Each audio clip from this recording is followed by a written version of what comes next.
Imagine this. The greatest monuments on Earth, the pyramids of Giza, may not have been built by the Egyptians at all. The story we learn in school of tens of thousands of laborers dragging stones up ramps for a king's tomb might only be a convenient cover, because inside the pyramids lies a silence that defies explanation. No mummies, no treasures, no hieroglyphs, just vast chambers, perfectly cut passages, and granite blocks aligned with an impossible precision. Look closer and the mystery deepens. The Great Pyramid encodes the mathematical constants of pi and phi, and even mirrors the measurements of the Earth itself. The Sphinx, weathered not by desert winds but by heavy rains, seems to point back to an age when the Sahara was green, thousands of years before Egypt even existed. If this is true, then history isn't just incomplete. It has been rewritten. So who or what carved these mountains of stone? And why did they choose numbers, alignments, and silence as their message? The desert lies in silence. Evening falls on the Giza plateau, and the great stones turn gold in the sinking sun. The Sphinx gazes eastward, its face eroded, its body half buried in centuries of drifting sand. Behind it, the three pyramids rise in triangular perfection, their ancient angles aligned with the horizon, their shadows stretching across the desert floor. Tourists depart, the voices fade, and in the hush of twilight, the monuments seem to whisper their own story, one not written in hieroglyphs but in silence. For centuries, we have been told that these wonders were built by the Egyptians of the 4th dynasty. Pharaoh Khufu, they say, ordered his pyramid as a tomb around 2580 BCE, commanding thousands of workers to haul 2 million limestone blocks into place. His son Khafra raised the 2nd pyramid, and according to tradition carved the Sphinx in his own likeness. Textbooks present a tidy narrative: ramps, sledges, copper chisels, and the unyielding labor of a kingdom at its peak. It is a story of triumph, human will against stone, but the desert keeps its own memories. As we stand here watching the light fade, doubts rise like the evening wind. What if this story is incomplete? What if the Egyptians did not build the pyramids at all? This question, so radical and unsettling, has haunted scholars and seekers for generations. It is not born of fantasy alone, but of anomalies, details that refuse to fit the accepted script.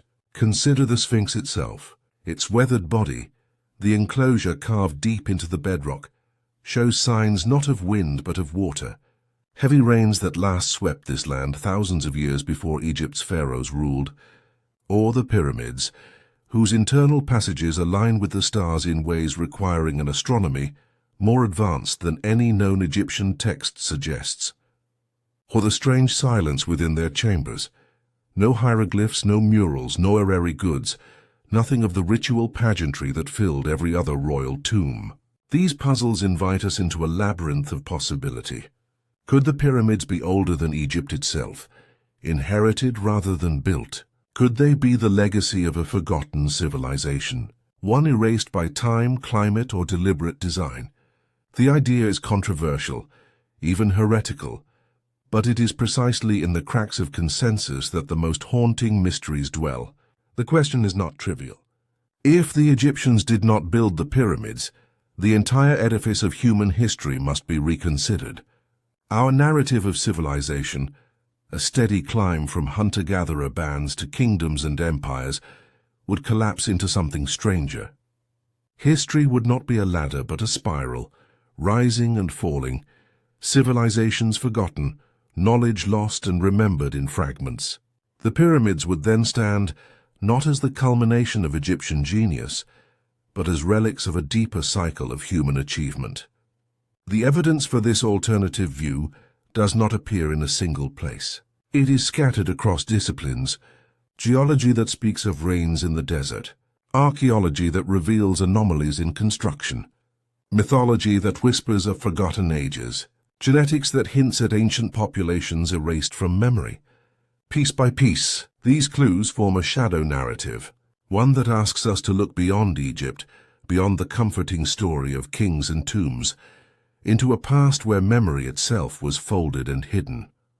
Tonight our journey begins here at the edge of the desert, We will walk through stone and silence, through stele and scrolls, through myths and mathematics. We will hear voices beneath the earth, explore chambers sealed with copper doors, and follow the trail of legends that lead not only to Giza, but across the world. Each part of this journey will circle back to one haunting question. What if the Egyptians didn't build the pyramids? The twilight deepens. The last glow fades from the limestone. In this pause between day and night, we sense the weight of time, not just 4.5 millennia, but perhaps 10, 12, or even more. The pyramids endure, indifferent to the stories told about them, their stones watching as empires rise and fall, and as we listen closely we hear the silence, not as emptiness but as presence, a presence inviting us to look deeper, to ask again what we thought was settled. The Sphinx waits, the pyramids loom. Our path into mystery has only begun. Ahead lies geology, archaeology, myth and speculation, each pointing toward an origin story stranger than we've ever been taught. The desert sun rises, burning the horizon into gold. From afar, the Sphinx looks eternal, as though it has always been there, crouching at the edge of the plateau, a sentinel to the pyramids. Tourists and guides often marvel at its enigmatic face, worn by millennia of time, its lion's body stretched across the sand. Yet for those who step closer, who peer into the enclosure that cradles the monument, another story emerges, one written not in hieroglyphs, but in scars. The limestone walls surrounding the Sphinx bear marks that defy the desert. They are not sharp-edged cuts like the work of chisels, nor horizontal striations, like the caress of wind-driven sand. Instead, the grooves run deep and vertical, their edges rounded, the surface weathered in soft curves. This is the handwriting of rain, rain heavy enough to fall for centuries, rain persistent enough to carve rock like water carves a canyon. And yet the plateau has known no such rainfall since long before the dawn of dynastic Egypt. In the early 1990s, geologist Robert Shaw from Boston University stood in that very enclosure, trained not as an Egyptologist, but as a reader of stone and climate. To his eyes, the evidence was unmistakable. The Sphinx showed signs of prolonged water erosion. This was not a matter of a few years of storms, nor of sudden floods, but of thousands of years of heavy, sustained rainfall, the kind of climate that last existed in this region more than 7,000 years ago when the Sahara was still a savanna of rivers and lakes. If Shaw was right, then the Sphinx could not date to Khafra's reign in 2500 BCE. Its body had to have been carved much earlier, at least as far back as 5000 or 7000 BCE, and perhaps even earlier still. That means the Sphinx may have stood centuries, even millennia before the civilization we call Egypt emerged. Other scholars had seen the same scars, but shock gave them a voice. He pointed out the contrast between the Sphinx enclosure and nearby temples built of blocks cut from that same limestone bedrock. The blocks, later assembled by Old Kingdom Egyptians, show little water erosion. Their edges remain sharp, their surfaces relatively intact. The Sphinx, however, is deeply worn like an elder among children. The difference suggests that the Sphinx stood exposed for centuries of rain, while the temples were built much later, after the climate had already turned to desert. Of course, such a claim rattled the academic world. Egyptologists counted that the erosion might be caused by salt crystallization, groundwater rising and falling, or even sand abrasion over time. But Shock was adamant. The rounded vertical weathering simply did not match those causes. He was not alone. Other geologists like Colin Rear examined the enclosure and reached similar conclusions. The Sphinx must be older than the orthodox timeline allows. The idea was met with fierce resistance. After all, to admit the Sphinx was thousands of years older would mean rewriting the history of civilization itself. According to conventional archaeology, humans in 7000 BCE were still scattered farmers and hunter-gatherers, not master builders capable of carving a monument 73 meters long from solid bedrock. The implications were staggering. If the Sphinx predates Egypt, then it may have been built by a forgotten culture, one advanced enough to command stone on a monumental scale. Imagine then the world in which the Sphinx was born. The Sahara was not the endless desert we know, but a lush grassland where rivers coursed and lakes glittered. Rock paintings from that period, found deep in the desert, depict giraffes, elephants, crocodiles, and even people swimming in rivers. It was a world alive, fertile, green. In such an environment, a people may have thrived, leaving behind no texts, no written names, but one colossal guardian carved in stone. The Sphinx itself bears other mysteries. Its head is disproportionately small compared to its body, leading some researchers to suggest it was recarved at some point in history. If true, the original may have borne the visage of a lion or another symbolic creature, its face later reshaped into that of a pharaoh. This would explain why its features do not match Khafra's statue with precision, why its head seems oddly undersized, almost like an afterthought. The Egyptians may have inherited an ancient monument and then reshaped it to fit their own narratives. The evidence deepens when we look at the surrounding landscape. Geological surveys show that much of northern Africa experienced dramatic climate shifts around 10,000 BCE. During the Younger Dryas, a sudden return to cold and aridity was followed by an equally sudden rebound into warmth and rain. Torrential storms swept the land, transforming the Sahara into grassland, and then millennia later into desert once again. If the Sphinx was exposed to those rains, its age may stretch back not 4,500 years, but 9,000 or more. Such a possibility resonates with myths worldwide, stories of cataclysm, floods, and civilizations erased. The scars on the Sphinx may be geological echoes of those events, carved not into parchment, but into stone. Even skeptics find the anomaly difficult to dismiss entirely. Egypt's official timeline explains the pyramids and temples, but the Sphinx stubbornly resists. It is a hybrid, lion and human, guardian and enigma, half buried, half eroded. Its scars whisper of skies the Egyptians never saw, rains that never fell in their lifetimes. Walk once more around the enclosure. Let your hand brush the stone.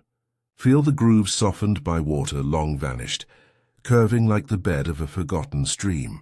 Close your eyes and the desert transforms. You can almost hear thunder in the distance.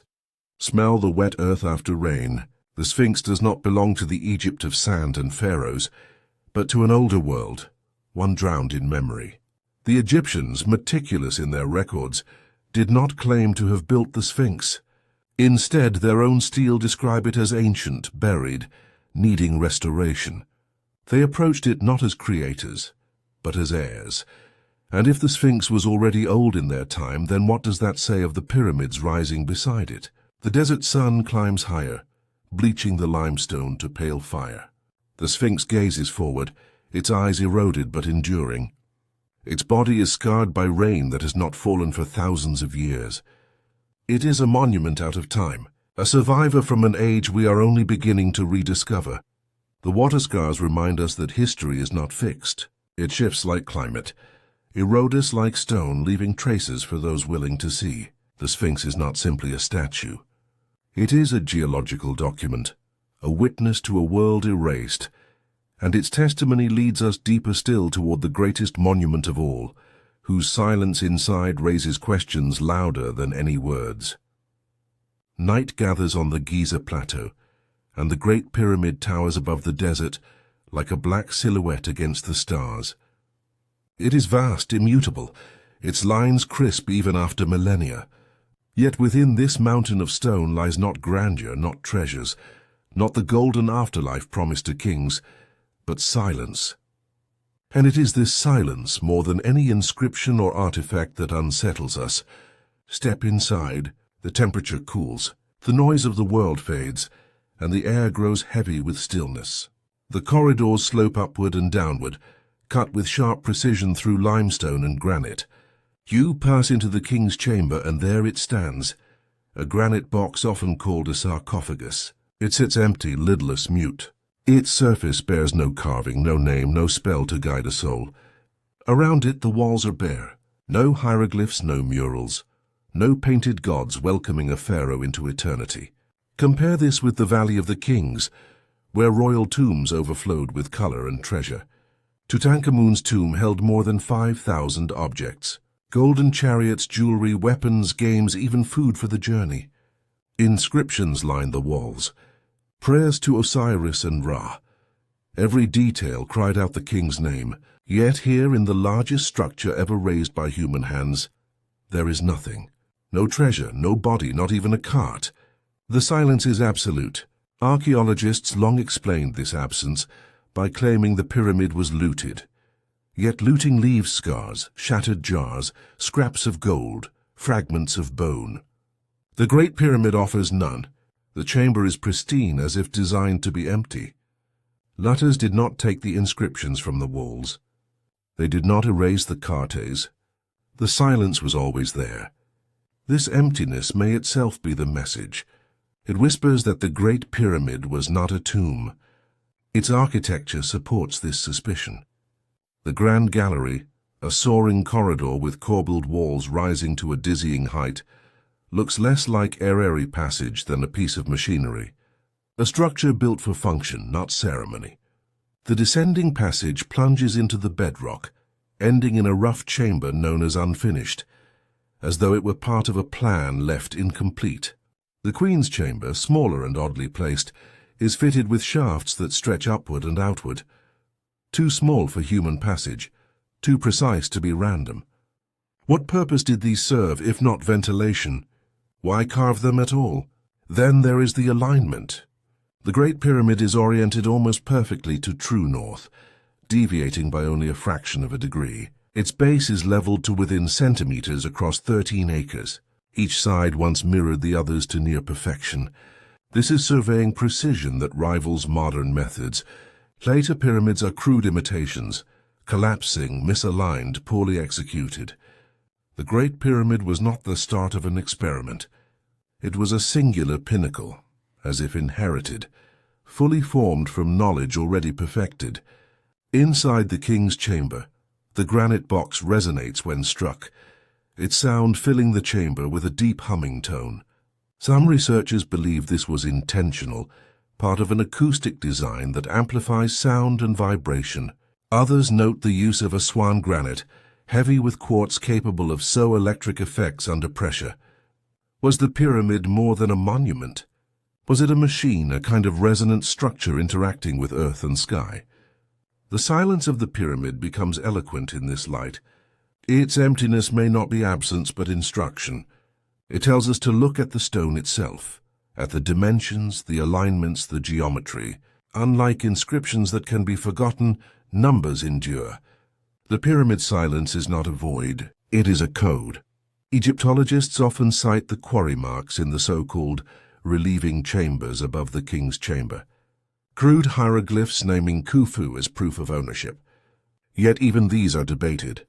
Were they authentic graffiti from work crews, or later additions meant to cement a narrative?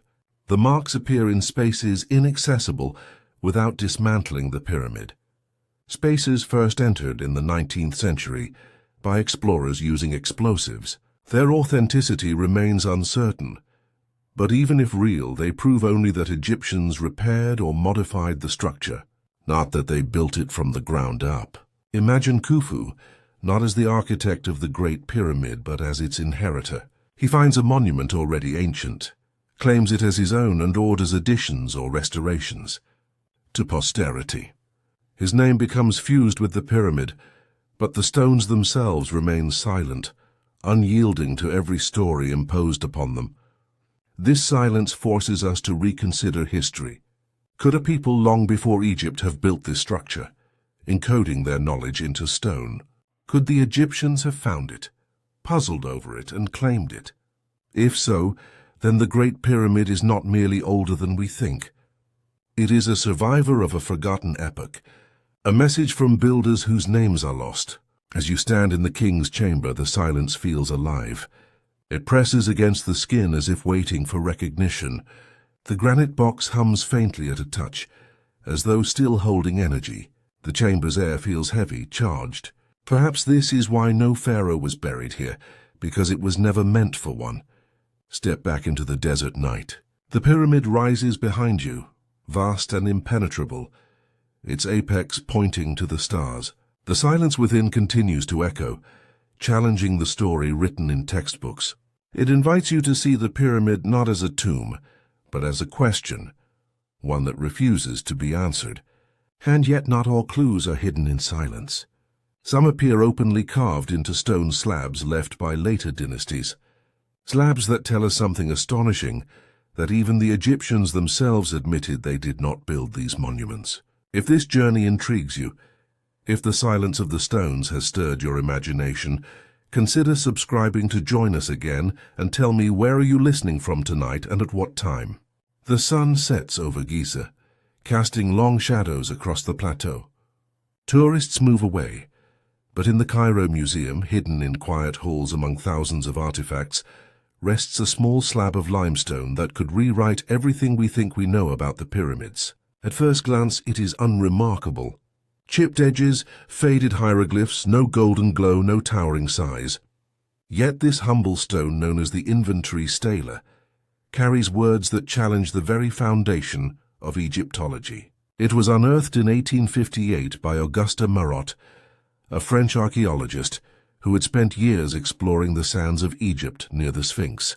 While excavating the temple ruins, his team discovered the slab. At the time, it seemed like another inscription to catalogue, another line in the growing library of Egypt's past. But when translated, its message proved anything but ordinary. The inventory stela does not proclaim Khufu, the fourth dynasty pharaoh, as the builder of the Great Pyramid or the Sphinx. Instead, it describes him as a restorer. It records that Khufu found the Sphinx already standing, partially buried in sand, an ancient monument in need of renewal.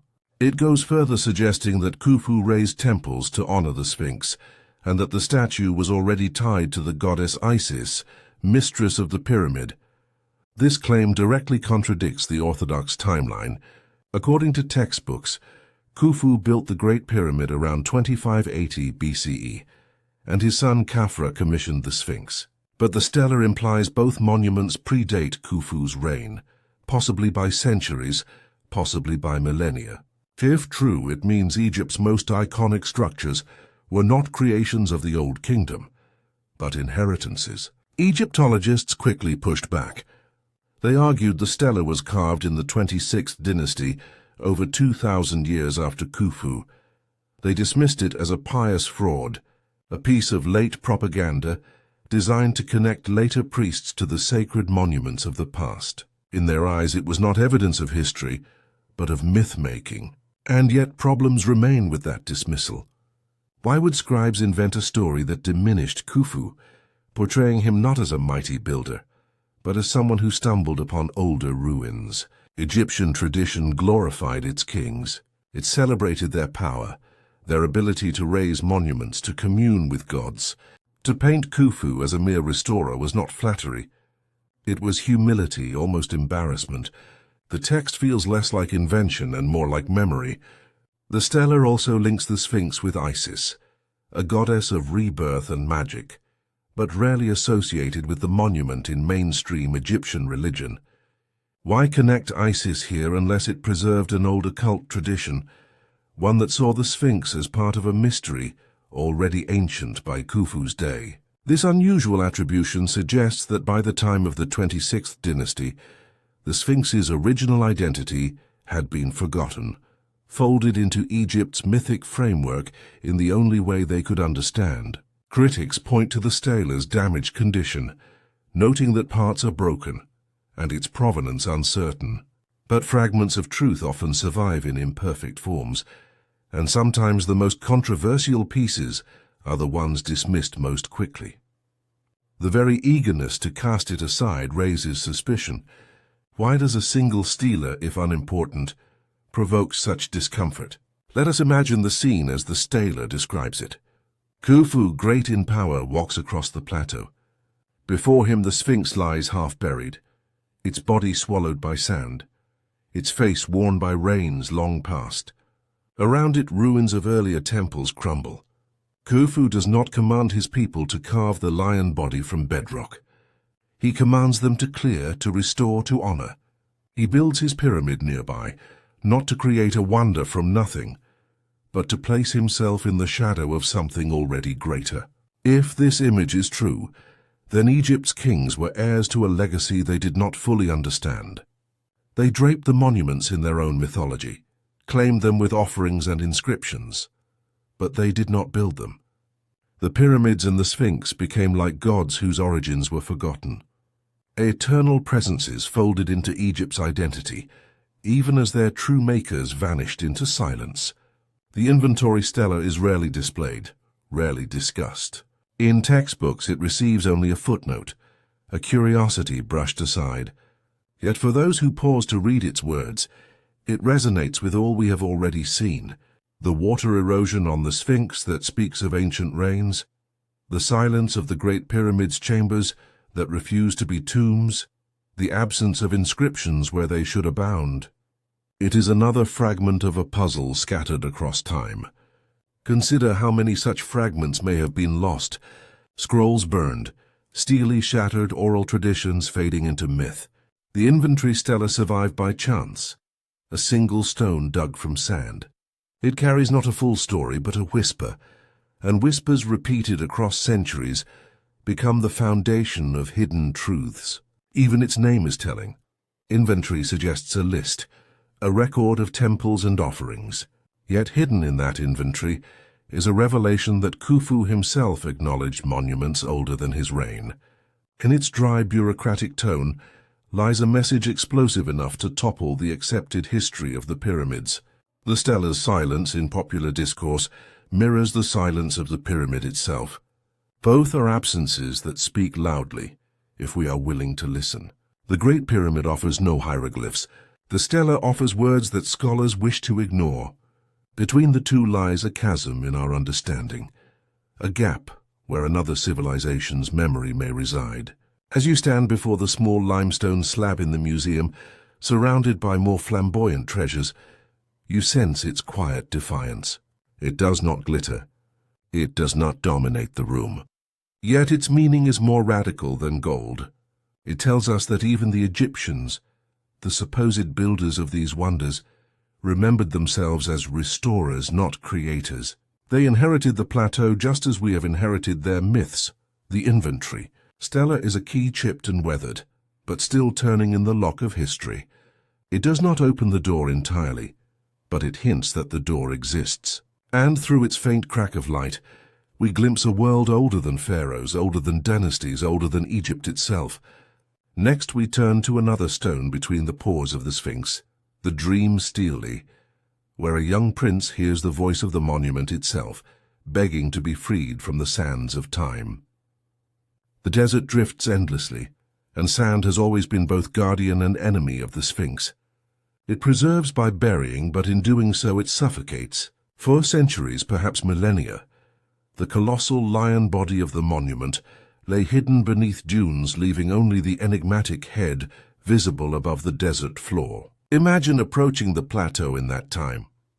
No sweeping view of paws or tail, no grandeur stretching across 70 meters of bedrock, only a head rising from the sands, mysterious and aloof. It was here around 400 BCE that a young prince of Egypt came to rest in the shadow of that half-buried face. His name was Thutmose, not yet a king, not yet destined for the throne. History remembers him as Thutmose Thor, but in this moment he was merely a man weary from the hunt, seeking shelter from the sun. The Sphinx's head, weathered and eroded, loomed above him, its expression already softened by time. He lay down in its shadow and drifted into sleep. In that dream the Sphinx spoke. Its voice was not thunderous but weary, muffled as though buried alive. It pleaded for freedom. The sand has risen to my throat. My body is heavy with silence. Clear me and I will give you kingship. The prince awoke shaken. The dream seared into his mind. Dreams in Egypt were not taken lightly. They were considered communications with gods. And here was a god in stone offering him a bargain. Thutmose obeyed. He ordered the sand cleared, revealing the Sphinx's body once again. He restored temples at its sides and raised offerings to honor the guardian who had promised him power. Against expectation, he rose to the throne just as the dream foretold. To commemorate this pact, He carved his experience into stone and placed it between the paws of the Sphinx. That slab still standing today is the Dream Stele. The inscription is remarkable for several reasons. It does not describe the Sphinx as newly built, nor as the proud creation of Khafre or any other pharaoh. Instead, it describes the Sphinx as something neglected, forgotten, already swallowed by sand. Its tone is not triumphant but plaintive, an admission that even in the 18th dynasty, the origins of the Sphinx were obscure. To the Egyptians of Thutmose's time, the monument was ancient, older than memory, older even than myth. This raises troubling questions. If Khafre had indeed carved the Sphinx only 800 years earlier, why would it already have been forgotten? Egyptian culture was meticulous in preserving the names of its kings and monuments. Temples older than the Sphinx were maintained. Statues were revered. Cults were renewed. Why would the largest statue in Egypt, supposedly the pride of the Old Kingdom, fall into neglect so swiftly? Unless, of course, Khafre was not its builder. Unless the Sphinx was already old when he reigned, its original identity lost. Its true purpose buried in time. The Dream Stele itself tells us more. Its upper portion is broken, fragments lost to history. Scholars have long speculated about what might have been inscribed there. Some suggest it once contained details of the Sphinx's origins, perhaps even the name of its original builders.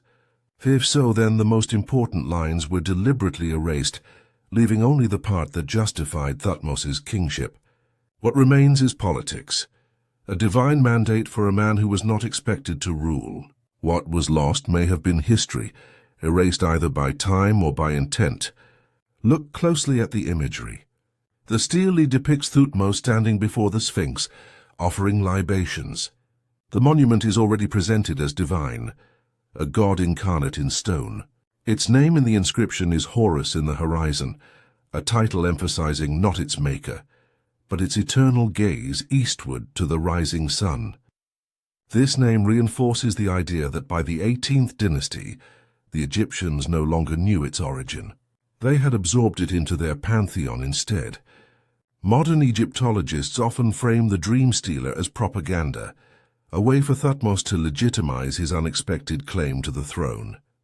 Certainly it served that function, but propaganda works best when it resonates with existing belief. If the Sphinx was already seen as ancient, already mysterious, then the dream fits seamlessly into cultural expectations. The people would have accepted it not as invention, but as revelation. The stele, therefore, preserves not only a political maneuver, but a cultural truth that the Sphinx's origins were already forgotten. Even for the Egyptians themselves, the monument belonged to another age. They did not record its construction because they could not. They only recorded their encounters with it as dreamers, restorers, worshippers. Imagine walking between the Sphinx's paws today. The Dream Stele stands upright, weathered by millennia. Its hieroglyphs faint but still legible. Tourists pass it quickly, often unaware of its meaning, seeing only another inscribed slab among many.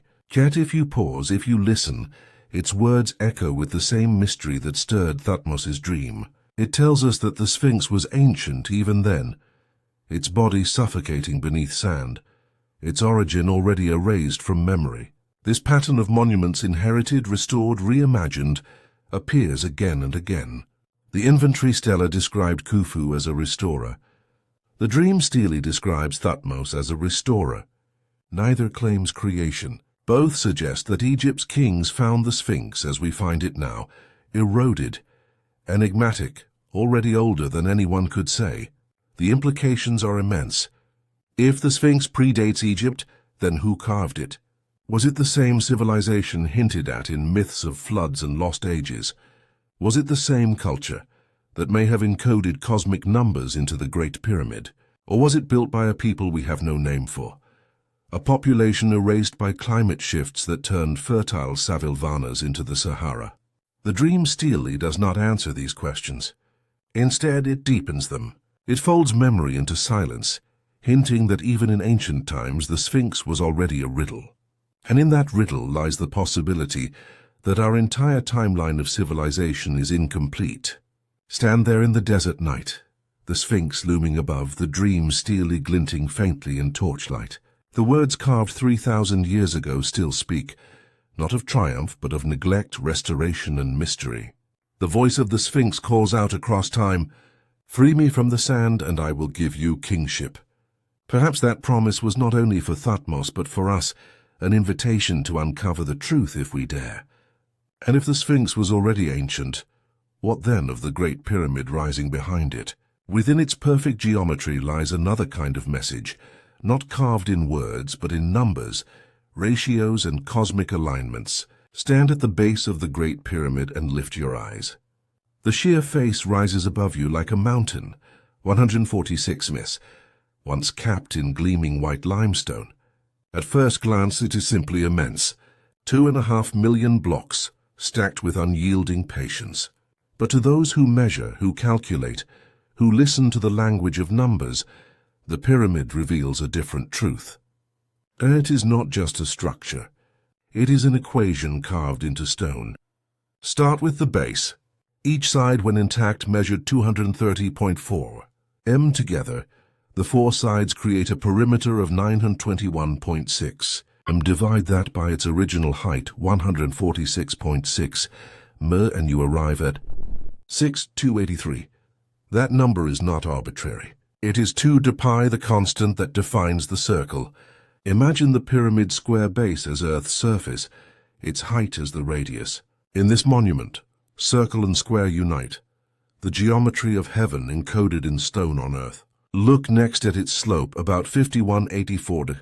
This angle produces a ratio that approximates the golden number, Fi 1.618, 618. The ratio of beauty and growth, of spirals in shells, of leaves on branches, of galaxies in their cosmic arms. Phi is not human invention. It is universal. The pyramid embodies it, not in theory but in living limestone. Then consider scale. Multiply the pyramid's height by 43s and 200, and you approximate Earth's polar radius, 6,356 kilometers. Multiply the perimeter by the same number, and you reach 40,030 kilometers, Earth's equatorial circumference. The scaling factor 43,200 is not random either. It is tied to the precession of the equinoxes, the slow wobble of Earth's axis that takes about 25,020 years to complete a cycle. Divide that cycle by 600, and you have 43,200. The pyramid seems to speak in planetary terms, as if it is not only a monument to a king, but a model of Earth itself. How could the builders have known these constants? Egyptologists argue coincidence. After all, measure enough ratios and some will appear significant. But coincidence strains under repetition.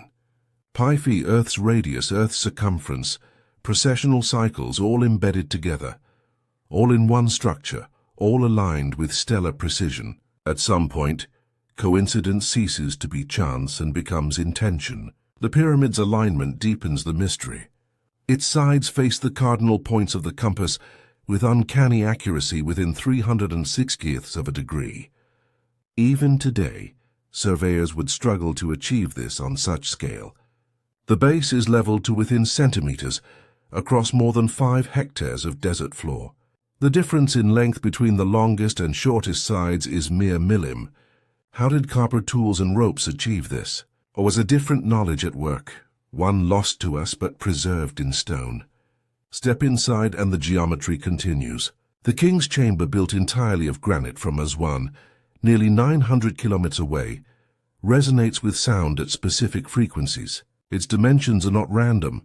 10.47 mx, 5.24 mmx, 5.2 emits. They reflect harmonic ratios as though tuned like an instrument. The Grand Gallery, a soaring corridor 46-minute long, 86-minute high, narrows as it ascends, channeling movement and perhaps sound. The so-called Queen's Chamber lies lower, with shafts pointing towards stars. Not wide enough for air, but precise enough for alignment.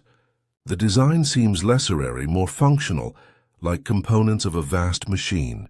This is not how Egyptians buried their dead. Tombs were filled with inscriptions, with treasures, with prayers to ensure eternal life. The Great Pyramid holds none. Instead, its language is mathematics. Its script geometry, its subject the cosmos. If this is a tomb, it is a tomb that speaks in numbers, not words. What purpose could such encoding serve? Perhaps it was memory meant to preserve knowledge through catastrophe. Imagine a civilization that foresaw its collapse through drought, flood, or fire. They could write on papyrus, but papyrus burns. They could carve myths, but myths twist. Instead, they chose stone, enduring as mountains. They embedded knowledge in ratios and constants, knowing that numbers are eternal. To rediscover them is to converse with builders across time. Consider to the tradition of sacred geometry worldwide. In India, temples encode cosmological proportions in their layouts. In Mesoamerica, the Pyramid of the Sun aligns with solstices. In Britain, Stonehenge aligns with the midsummer sunrise. Across continents, ancient builders seemed obsessed with sky and number. The Great Pyramid is their masterpiece, a summit of geometry written at planetary scale. Skeptics argue the Egyptians were simply excellent engineers, that they discovered pi and phi empirically, without abstract theory. But this raises another problem. If they had such knowledge, why does it vanish after the Fourth Dynasty? Later pyramids are crude imitations, misaligned, collapsing, stripped of perfection. The Great Pyramid is not the culmination of a slow climb. It appears fully formed, as if dropped whole into history, unmatched before or after. This anomaly suggests inheritance. The Egyptians may have claimed the pyramid, inscribed Khufu's name in hidden chambers, but they did not design its geometry. They inherited it like the Sphinx from a past too distant to remember. They saw its grandeur, claimed it as theirs, and woo it into their mythology.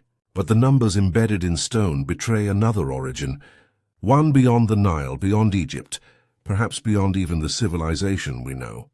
Step again into the king's chamber. Strike the granite box. The note lingers, deep and resonant, vibrating through your chest. There it is, as though the stone is alive, tuned to the same language as the pyramid's dimensions. Mathematics and resonance intertwine here, whispering that function, notary ritual was the builder's goal. The pyramid's silence then is not empty. It is filled with numbers, with proportions, with a code universal across time and space. It does not say, "I am Khufu's tomb." It says, "This is the earth, this is the sky. This is the measure of the cosmos." The sun sets beyond the plateau, the pyramid glowing faintly in twilight. Its stones radiate patience, waiting for us to notice what they have always said. And as darkness falls, the desert quiets, leaving the pyramid to stand alone, not as a tomb, but as a message etched into geometry for those willing to listen. But if numbers reveal that the pyramids were more than tombs, what of the hidden spaces beneath them? For below the plateau, in darkness and secrecy, lie chambers and tunnels that speak not only of geometry, but of voices deliberately concealed. Beneath the blazing sun, the Giza plateau looks barren, its monument standing above a flat, wind-swept plain. But below the surface lies another story. Hidden chambers, shafts, and tunnels have been whispered about for centuries, forming a shadow map of a world beneath the pyramids. The stones above speak in silence. The earth below seems to murmur secrets it refuses to release. One of the most enigmatic of these features is the Osiris shaft. Located near the causeway of Khafra's pyramid, it plunges 30 meters into the limestone bedrock. Descend its levels, and you pass from narrow corridors into chambers carved with a precision equal to the pyramids above. At the deepest level, a granite box sits in the center, often called a sarcophagus. Yet, like the granite box in the king's chamber, it bears no inscriptions, no signs of burial. The walls are smooth, the acoustics uncanny. Whispers carry in strange clarity while loud sounds seem muffled. It is less a tomb than a resonant chamber designed for a function lost to us. Reports of subterranean structures extend far beyond the Osiris shaft. During Napoleon's expedition in 1798, scholars mapped corridors and rooms beneath the plateau, suggesting a network that linked the pyramids and the Sphinx. In the 19th and early 20th centuries, explorers described catacombs, stairways, and sealed passages stretching under Giza. Some accounts claimed vast caverns with ceilings high enough to echo like cathedrals. Yet these maps and journals, though consistent, were dismissed as exaggerations, folded into the margins of history. Modern technology has reopened the question.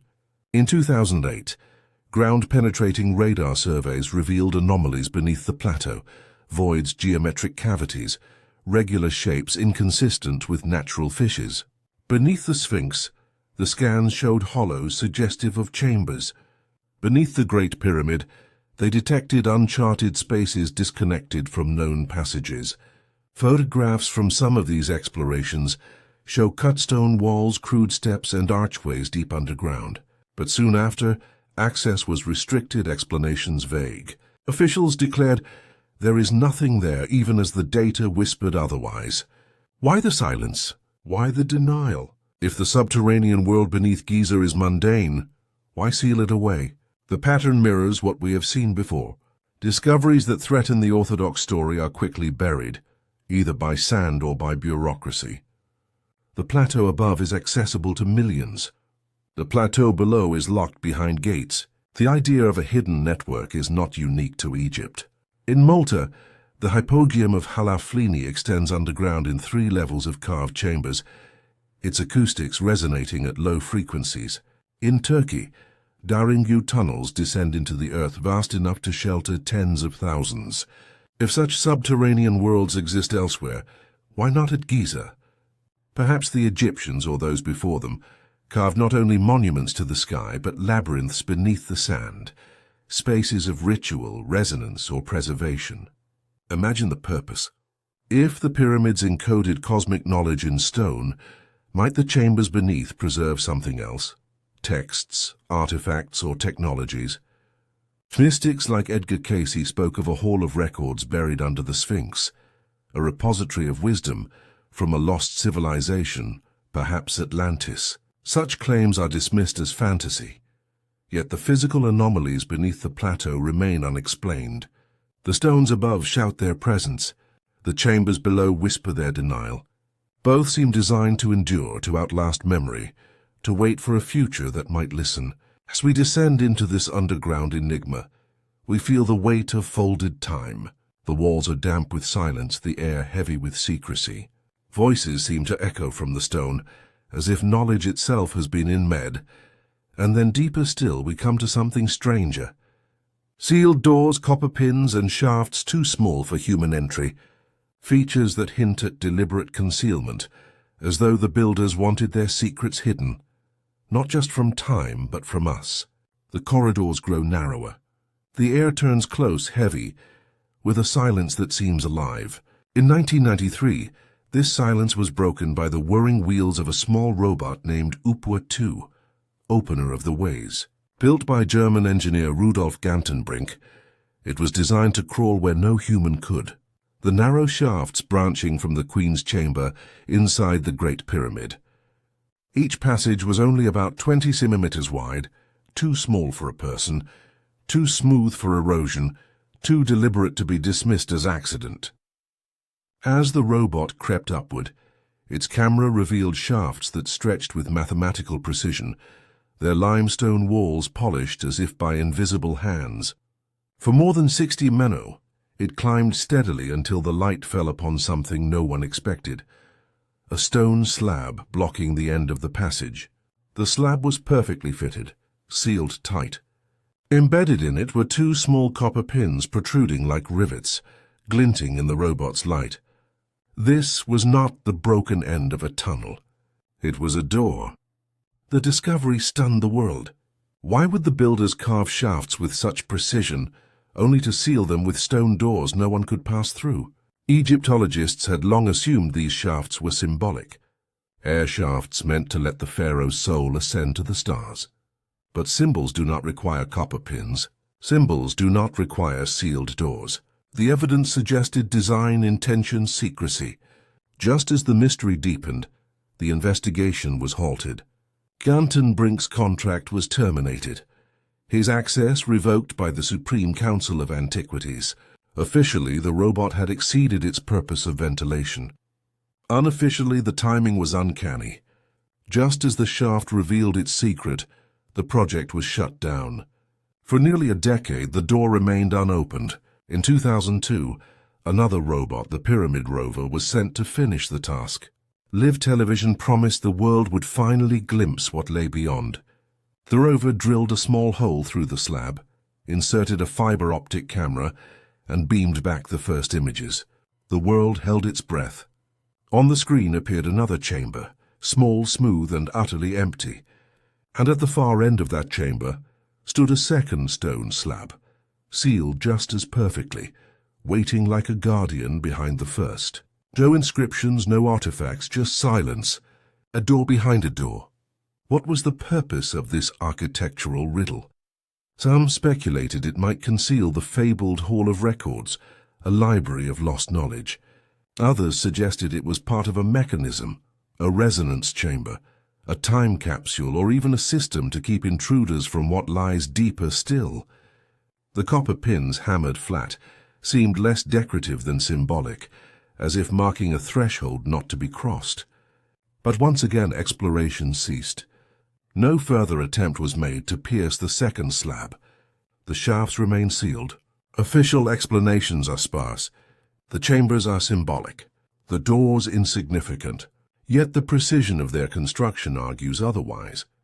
Why build shafts aligned with stars, carve them smooth, seal them with doors, embed copper pins, all for nothing? The unanswered question lingers. What lies beyond? A hidden chamber of knowledge? A mechanism designed to remain silent until a future age, or perhaps nothing at all? A message not in what the doors conceal, but in the fact that they exist. The pyramids do not yield their secrets easily. Their builders seem to anticipate intrusion, designing not only grandeur but resistance. Stone conceals stone, chambers fold into silence. Every discovery is answered not with clarity, but with another layer of mystery. And if shafts can hold sealed doors, if passages lead to silence, what else might have been hidden? There are whispers of a manuscript, a scroll that described pyramids built before Egypt itself, a text that could have rewritten history had it not been consumed by fire. Picture Cairo in the 19th century, the streets alive with merchants, the scent of spices drifting through the air, and European collectors moving quietly from monastery to market, seeking relics of a past that seemed to stretch endlessly beneath the sands. It was in this climate of discovery that a story emerged of a fragile manuscript, a scroll kept safe for generations by Coptic monks. Its words, if true, could have changed everything we believe about the pyramids. The manuscript, written in Sahidic Coptic, was said to preserve fragments of an older tradition. It described the pyramids not as tombs, nor as the works of the pharaohs, but as beacons of stone raised before language itself, before the Nile carved its present path, before the birth of Egypt. The scroll spoke of three structures aligned to the stars, meant not to house the dead but to guard memory. They were called vaults of knowledge, repositories built to endure the collapse of a world already fading. The collector who acquired the manuscript, his name uncertain, Austrian or French, the details blurred by time, brought it to Europe for translation. Linguists prepared to decode its layered script, historians eager to match its phrases to the monuments of Giza. But before the work could begin, tragedy struck. The scroll, along with much of the collector's library, was destroyed in a fire. Some say the blaze consumed a private study. Others claim it spread through an archive in Vienna or Lyon. The details shift like smoke. All that remains are second-hand reports. A letter quoting a monk who said, "They were built before words, before the river knew its place." Skeptics argue the story was a misunderstanding, or worse, a forgery. The 19th century was rife with fabricated relics sold to eager Europeans. Yet the peculiar phrasing lingers before words, before the river knew its place. These are not the boasts of propaganda. They sound more like echoes of geology, of prehistory, of a memory so distant it had to be veiled in metaphor. Geological studies confirmed that the Nile's course has shifted over millennia, that its Great Delta only stabilized around 4000 BCE. If the scroll placed the pyramids before this, it pointed to an origin deep in prehistory. The pattern is haunting. How often has knowledge surfaced only to be lost again? The Library of Alexandria burned. Mayan codices destroyed by conquistadors. Tablets shattered. Inscriptions effaced. Now a Coptic scroll vanished in flames at the very moment it could have spoken. History does not only forget, it is erased. And yet even in absence, the scroll's ghost remains. The idea it carried, that the pyramids were not born with Egypt but inherited from an older civilization, fits with what we have already seen. The Sphinx weathered by ancient rains, the silence of the king's chamber, the inventory and dream steel. It is as if scattered fragments across time keep pointing to the same conclusion. Like broken pieces of a map we are forbidden to assemble. Imagine holding that brittle manuscript, its ink fading, its fibers fragile. Imagine reading words that shifted the horizon of history. Then imagine watching it burn, reduced to ash before its truth could be heard. In that silence, the pyramids loom larger, their stones whispering what the scroll could not. The flames may have consumed the text, but they could not extinguish the question. Who built the pyramids if not the Egyptians? And if such knowledge was truly preserved, perhaps elsewhere in myth or memory, where else might we look for answers? The Greeks told of Atlantis, a civilization destroyed in a single night, its knowledge lost to flood and fire. Could the pyramids be its echo? Or do they belong to another forgotten world, erased from history but remembered in stone? The night deepens, and we step beyond Egypt into the realm of memory dressed as myth. For when the stones are silent and the scrolls are ash, it is in legend that fragments of truth sometimes linger. Across cultures, across millennia, we find tales of civilizations that rose to brilliance and then vanished, leaving behind only whispers. Whispers that feel uncannily like the shadows cast by the pyramids themselves. Begin with Plato, around 360 BCE. He recorded the tale of Atlantis in his dialogues Timaeus and Critias. He described a powerful civilization that flourished 9,000 years before his time. An island beyond the Pillars of Hercules, whose people were masters of architecture, navigation, and astronomy. In a single night and day, catastrophe consumed them. Earthquakes, floods, the sea swallowing their cities whole. Scholars often dismiss it as allegory, a parable about hubris. Yet the timeline Plato gives, roughly 11,600 years ago, coincides with the end of the Younger Deuce, a period of sudden climate upheaval when ice sheets melted, seas rose and storms raged across the world. Myth and geology fold together, hinting that Atlantis may be less fiction than memory. The Egyptians themselves told Plato the story. According to him, priests at Sais preserved records of a civilization far older than Greece, a civilization destroyed but remembered. If they spoke of Atlantis, were they also hinting at monuments on their own soil that predated their pharaohs, monuments like the pyramids and the Sphinx, whose origins were already obscure in their time? Beyond Greece, other myths echo the same pattern. In Mesopotamia, the Epic of Gilgamesh recounts a great flood that erased the world, sparing only fragments of human knowledge. In Hindu texts, the Mahabharata speaks of lost cities with technologies so advanced they sound like science fiction, flying machines, weapons of light. In Mesoamerica, the Pop Vu recalls earlier creations, worlds destroyed and remade before the present one. Each myth is different, but the rhythm is the same. A great civilization falls, its memory erased, its wisdom buried. Geology supports these echoes.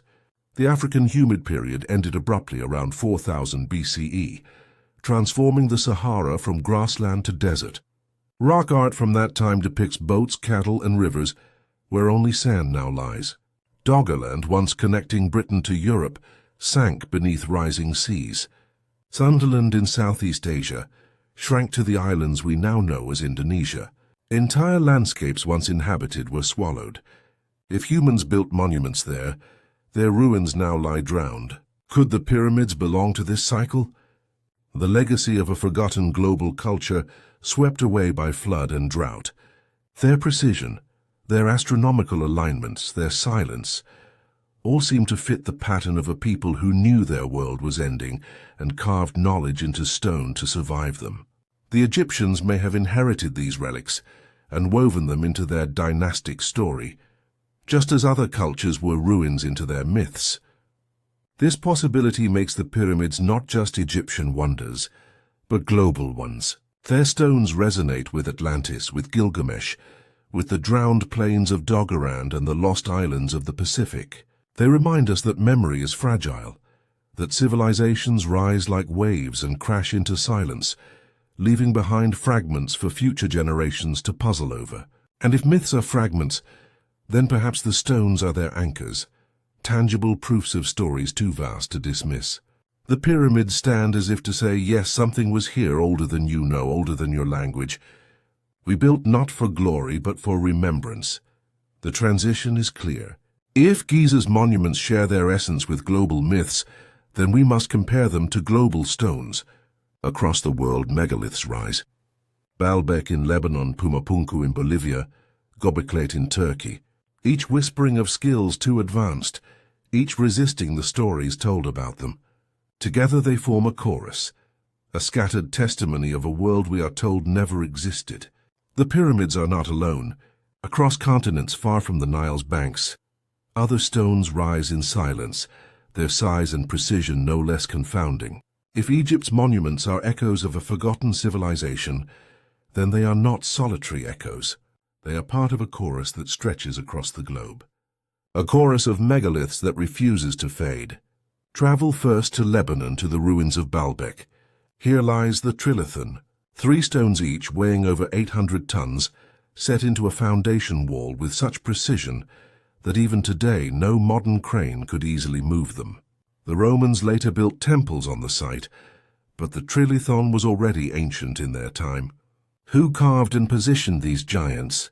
And why did later builders treat them not as raw material to be dismantled, but as sacred foundations to be preserved? The scale mirrors Giza, an inheritance too monumental to ignore, too enigmatic to explain. Cross oceans to the high plains of Bolivia. At Pumapunku, shattered blocks of andesite lie scattered like a broken puzzle. Their cuts are sharp, their angles precise, some forming interlocking joints that look as if machined. Archaeologists attribute them to the Tiwanaku culture around 500 CE. Yet the sophistication seems to exceed the tools known to that era. Just as in Giza, the technology implied by the stones does not match the story told about them. Then to Turkey, where the stones of Göbekli rise from the earth, carved pillars arranged in circles, each etched with animals in relief. Radiocarbon dating places them around 9600 BCE, millennia before the rise of agriculture or writing, long before the Egyptians ever dreamed of pyramids. Colette forces us to admit that advanced construction was possible at a time we thought humanity too primitive. If such a site could exist at the dawn of the Holene, could others have been lost in the floods and deserts that followed? And on Easter Island, the Moai stand gazing inland, colossal statues raised by a culture whose origins remain contested. Their size, their transportation, their purpose all raise the same questions that echo in Giza. How did they move them? Why did they carve them? Were these works of isolated genius or of a tradition spread across the globe? When viewed separately, each site seems like an anomaly, a local wonder. But when seen together, patterns emerge. Precision beyond expectation, scale beyond explanation, alignments to stars and solstices, silence where inscriptions should be. They resist our narratives, just as the pyramids resist being called tombs. Perhaps they are fragments of a common story, scattered by catastrophe, remembered only in stone. If so, then the pyramids are not uniquely Egyptian. They are nodes in a forgotten network, one that spanned oceans and ages. Whether by cultural diffusion, migration, or inheritance from a single global civilization, the similarities are too strong to ignore. The builders may not have known each other's names, but they spoke the same language, the language of megaliths, the language of stone. Consider how myths of floods and lost golden ages echo in every region where these monuments stand. Consider how geology confirms cataclysms at the end of the Ice Age. Consider how even genetics hints at ghost populations ancient peoples who vanished but left traces in our DNA. Archaeology, mythology, geology, genetics. Each discipline whispers of a world erased, a memory folded into silence. The stones across the world are not random. They are survivors, monuments left behind by cultures that knew the fragility of memory. The pyramids, Baalbek, Pumapunku, Göbekli, Easter Island, they all invite us to imagine a civilization greater and older than we have been taught, a civilization global in reach and now lost in time. And if stones can speak across oceans, perhaps they can also speak across senses. For in some monuments it is not only the sight, but the sound that matters. Resonance, vibration, acoustics, the hidden language of frequency may hold the next clue to what these builders truly knew. Close your eyes and step into the king's chamber. The air is heavy, the granite walls immense. Now whisper. Your voice carries unnaturally, lingering, folding back upon itself. Chant a low note, and the entire room seems to vibrate in sympathy, as if the stone itself were alive. This is not the ordinary echo of a cave. This is resonance carefully tuned, deliberately shaped. Acoustic engineers who have studied the chamber report standing waves around 110 Hz, a frequency known to affect the human body, inducing states of calm or trance. The granite, rich in quartz, resonates like a tuning fork, amplifying sound in a way limestone never could. The chamber's proportions, 10 meter long, 5 meter wide, 5.8, 8 meter high, align with harmonic ratios, creating a sonic environment as precise as a concert hall. Was this an accident, or was it intentional design, a technology of sound encoded in stone? This mystery is not confined to Egypt. In Malta, the hypogum of Halsafliani, a 5,000-year-old underground temple, produces resonance at nearly the same frequency, 110, 111 Hz. Visitors describe voices vibrating through their bones, sounds swirling as though guided by unseen hands. In Peru, the labyrinthine tunnels of Chavin-Duanta create acoustic illusions, whispering across chambers and amplifying conch shell horns into thunder. Around the world, ancient structures seem to manipulate sound as if their builders understood not just stone, but vibration. At Giza, resonance seems woven into the pyramid's very design. The grand gallery, with its soaring corbelled ceiling, channels sound upward like a vast organ pipe. The subterranean chamber, cut deep into bedrock, muffles sound as though swallowing it. The Queen's chamber resonates differently still, with narrow shafts aligned not for air but perhaps for frequency. Each chamber hums with a unique voice, as if the pyramid itself were an instrument designed to play notes we no longer know how to strike. What purpose could such acoustic design serve? Ritual is one answer. Chants and hymns may have been amplified to create altered states, connecting priests or initiates to the divine. Healing is another possibility. Modern research shows certain frequencies can affect brainwaves, even promote tissue regeneration. Or perhaps resonance was used not for the body, but for the earth itself.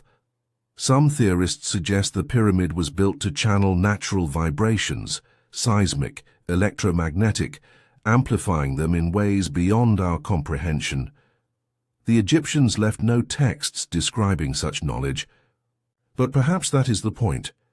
If the pyramids were inherited, not built, then their resonance was not Egyptian, but older, a fragment of science preserved in stone. The silence of hieroglyphs may hide not ignorance, but remembrance. A choice to let the stones speak in their own language. Listen closely. Resonance is a universal tongue. Unlike words, it needs no translation. Unlike symbols, it cannot be erased. It is vibration, frequency, rhythm, constants as enduring as pi or phi. If the pyramids encode knowledge in mathematics, they may also encode knowledge in sound. This is the hidden language of resonance, one that binds Giza to Malta, Peru, and beyond. It suggests not isolated brilliance, but a tradition spread across continents. a global science of vibration, half lost, half remembered. And if stone can preserve sound, perhaps it can also preserve blood.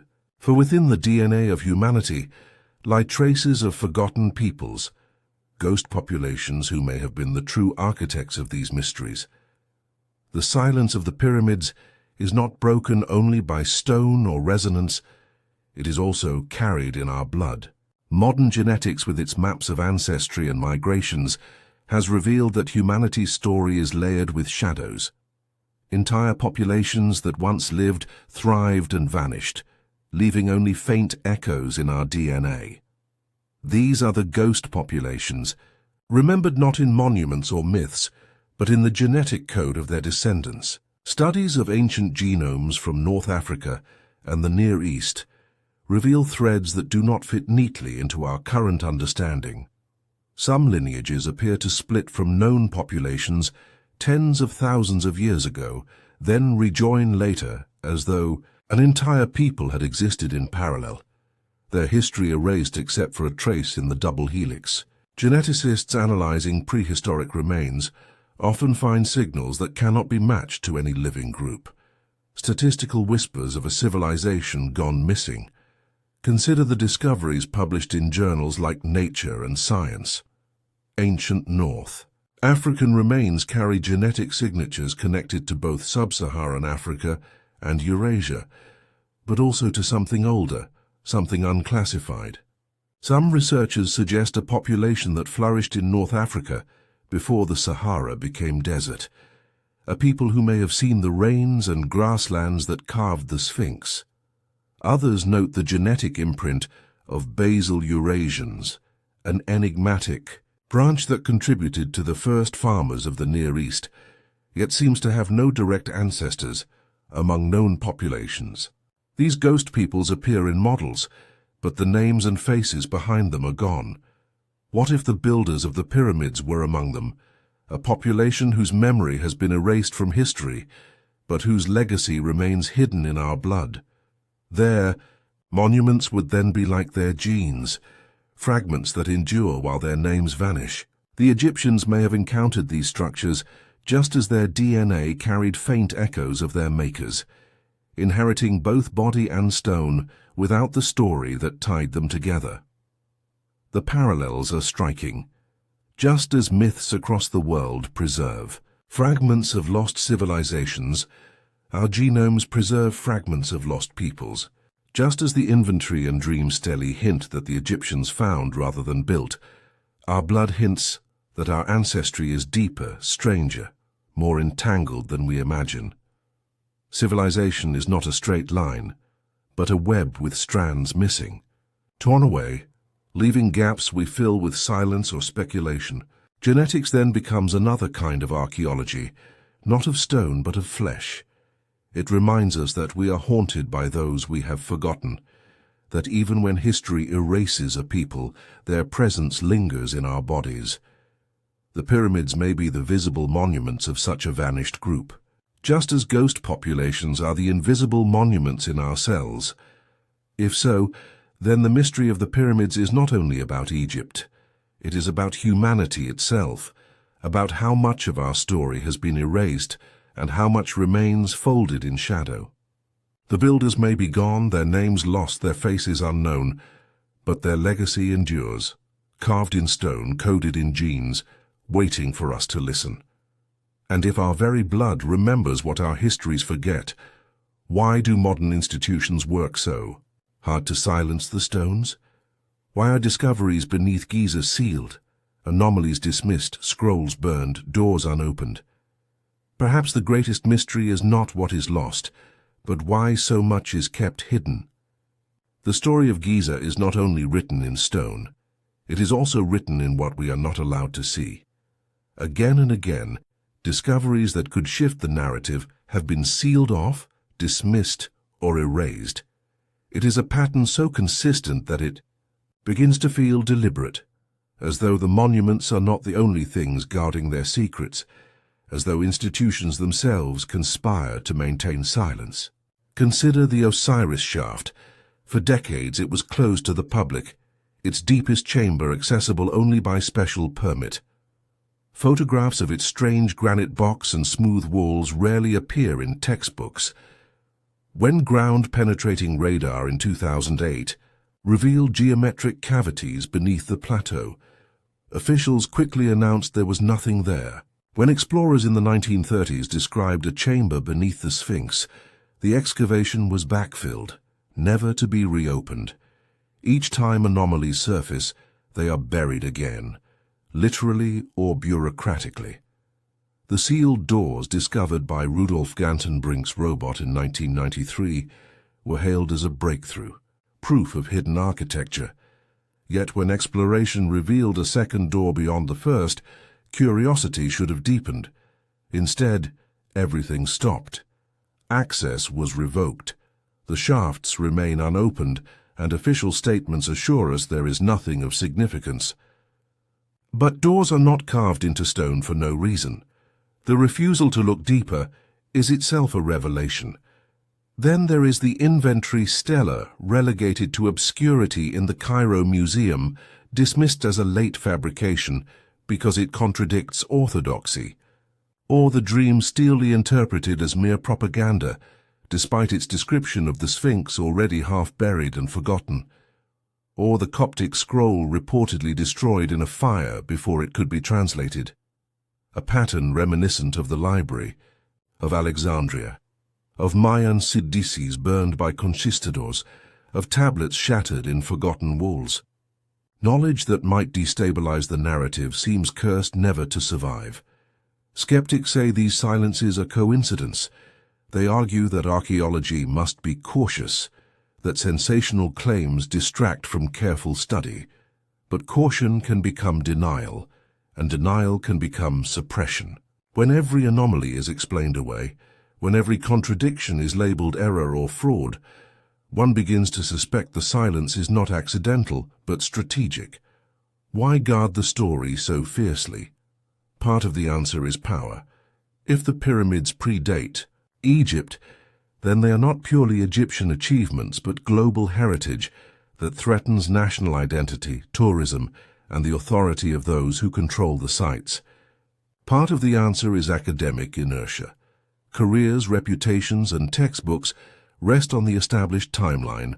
To admit the pyramids are older would collapse a framework built over centuries. And perhaps part of the answer lies in fear. If a forgotten civilization once rose and fell, what does that say about ours? If memory can be erased so completely, what does that mean for our own future? The conspiracy of silence is not absolute. Whispers escape. Old maps, dusty journals, photographs tucked into archives, data buried in technical papers. Each piece suggests that beneath the desert lies more than we are told, that the pyramids are not simply tombs, but keys to a chapter of human history deliberately hidden. The silence becomes its own evidence, a void as meaningful as the empty chambers within the Great Pyramid. Imagine standing at the plateau at night, the pyramids dark against the stars. You know that beneath your feet are chambers sealed, passages blocked, discoveries denied. Above you rise monuments, mute yet filled with numbers that speak of the cosmos. Around you, myths and legends echo of floods, forgotten builders, erased ages. And in that moment, the silence feels deliberate, as if the past itself has been locked away. But if the silence is deliberate, then we must ask the next question. If the Egyptians did not build the pyramids, and if authorities conceal what lies beneath, then who or what did? Were the builders merely human? Or could their knowledge have come from beyond the earth itself? The Great Pyramid looms against the night sky, its edges still aligned with uncanny precision to the 4 cardinal points. For centuries it has stood as a riddle, a challenge to explain how such perfection could emerge in an age of copper chisels and wooden sledges. The Orthodox story tells us it was human labor, ingenuity and devotion to a pharaoh. But there are those who whisper another possibility, that human hands were not alone.